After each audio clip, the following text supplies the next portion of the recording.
Now at 5, a difficult day for Alaska. We are aware of who it is, and next of kin has been notified. A missing Bering Air search and rescue mission turns into a recovery near Nome. The Coast Guard says there are no survivors. All we can do at this point is still hope and pray.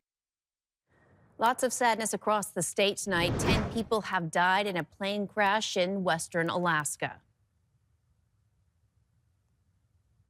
I'm just going to miss everybody I knew, and I knew every face on that plane. That's just one Unalakleet man's reflection. No one survived the flight heading to Nome. We have a team of reporters covering this developing story, beginning with Johnson Kuhn and the latest on the investigation.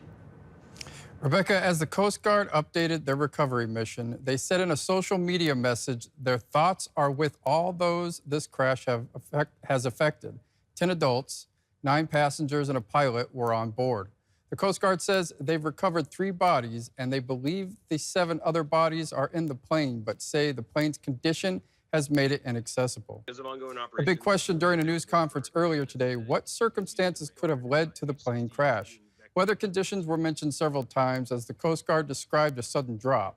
About 40 minutes after the Bering Air flight took off from Unalakleet, flight data shows it disappearing over the Norton Sound.